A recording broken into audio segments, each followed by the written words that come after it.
Okay, be honest. How many times today have you already asked an AI for a quick fact, or maybe used a search engine to solve a little problem? I mean, these tools are amazing, right? They feel like an extension of our own minds. But what if all that convenience comes with a hidden cost? We're going to dig into what's really going on when we let technology do our thinking for us. There's actually a name for this. It's called cognitive offloading. Now, this isn't some new futuristic concept. We've been doing it for centuries. Using a calculator for a tricky math problem, or jotting down a shopping list. Those are classic examples. The difference is the scale and the sheer ease of offloading our brainpower to AI and the internet today, well, that's something else entirely. And that brings us to the central mystery we're exploring today. If we're constantly outsourcing all the heavy lifting, what happens to our own mental muscles? Do they get weaker? To find our first clue, let's look at a recent study that tackled this question head-on. Researchers wanted to know something really specific.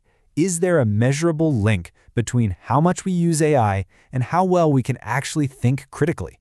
And what they found, published in the journal Societies, was a really direct link. The more people used AI tools, the more they offloaded their thinking. And critically, the lower their critical thinking skills were. It's right there in the data.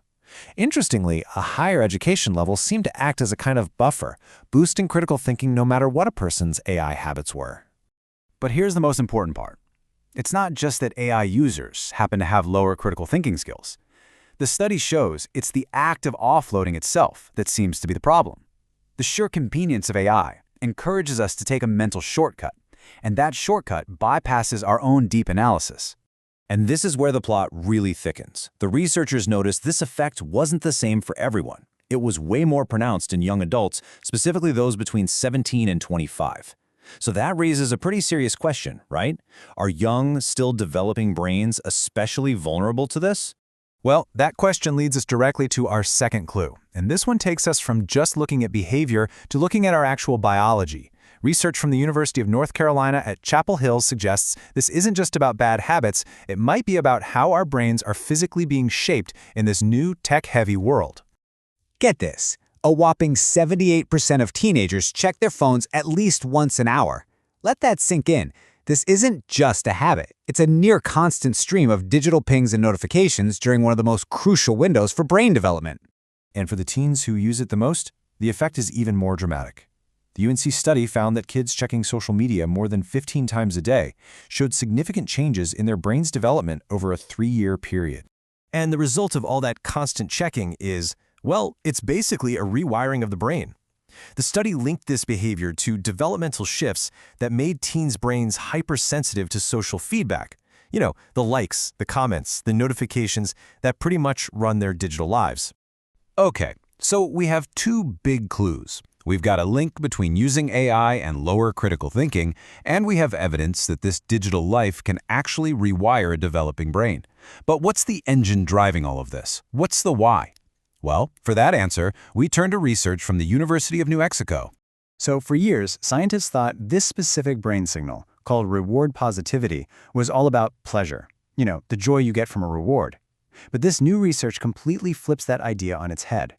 It turns out that signal isn't really about liking something, it's about achieving something. Just think of that simple, quiet satisfaction you get from checking an item off a to-do list. That's the feeling. It's your brain saying, goal complete.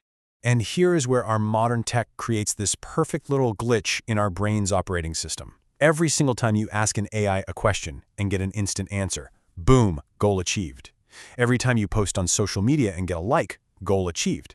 That notification you just cleared, goal achieved. This creates a powerful, non-stop feedback loop of these tiny, micro-goal completions. And our brains just get conditioned to want that next tiny little hit of achievement, which keeps us scrolling and clicking and asking. So now we have all the pieces on the table. Let's step back and look at the full picture of this trade-off we're making between convenience and our own cognition.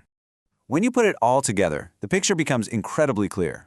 The first study shows us what is happening, a direct link between relying on AI and a dip in critical thinking. The UNC study points to who might be most vulnerable, those developing teenage brains.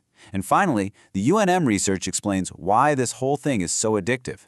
Our technology is basically hacking our brain's fundamental goal-achieve signal. So what do we do? The answer isn't to go full Luddite and throw our phones away. Of course not.